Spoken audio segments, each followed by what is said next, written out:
റാഫി നോക്കൂ, 3 മാസമായി ഈ റിപ്പോർട്ട് കൈമാറിയെന്നാണ് റാഫി പറയുന്നത്.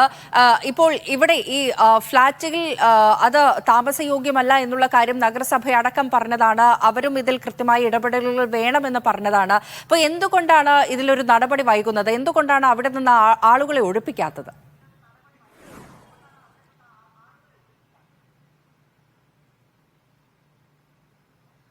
ഫാരിഷ, അത് തന്നെയാണ് ഏറ്റവും പ്രധാനപ്പെട്ട ഒരു ചോദ്യമായി ഇപ്പോൾ നിലനിൽക്കുന്നത്.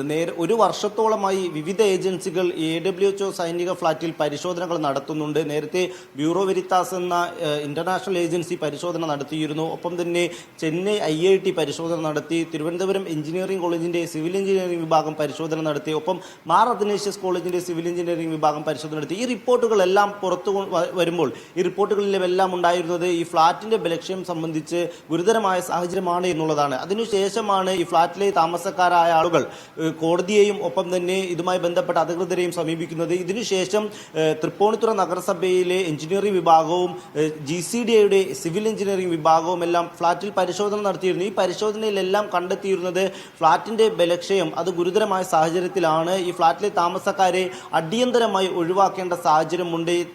ഇതിൽ താമസിക്കുന്ന ആളുകളുടെ ജീവന്റെ സുരക്ഷ സംബന്ധിച്ച് വലിയ ആശങ്കയുണ്ട് എന്നുള്ള കണ്ടെത്തലുകൾ ഈ റിപ്പോർട്ടുകളിലെല്ലാം ഉണ്ടായിരുന്നു.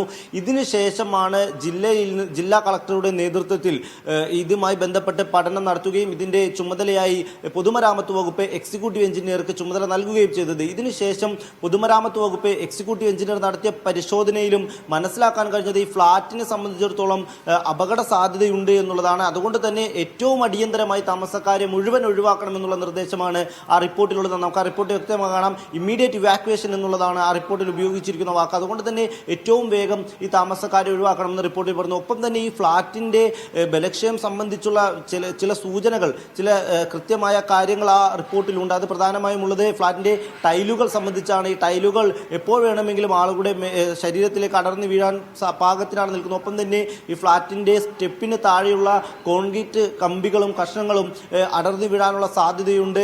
ഈ നിലയിലുള്ള കൃത്യമായ വിവരങ്ങൾ ഈ റിപ്പോർട്ടിലുണ്ട്. അതുകൊണ്ട് തന്നെ ഈ താമസക്കാരെ അടിയന്തരമായി മാറ്റേണ്ടതാണ് ഇപ്പോൾ ചെയ്യേണ്ട ആദ്യ നടപടി എന്നുള്ളതാണ് ഈ റിപ്പോർട്ടിൽ പറയുന്നത്. എന്നാൽ 3 മാസമായി ജില്ലാ ദുരന്ത നിവാരണ അതോറിറ്റിയുടെ അധ്യക്ഷൻ കൂടിയായ കളക്ടർക്ക് നൽകിയ റിപ്പോർട്ടിന്മേൽ ഒരു നടപടിയും ഉണ്ടായിട്ടില്ല എന്നുള്ളതാണ് ഈ താമസക്കാരെ നിലവിൽ ആശങ്കയാക്കുന്ന ഒരു കാര്യം. ഇതുമായി ബന്ധപ്പെട്ടുള്ള തുടർ നടപടികളിലേക്ക് കടക്കാനാണ് ഈ താമസക്കാരുടെ തീരുമാനം.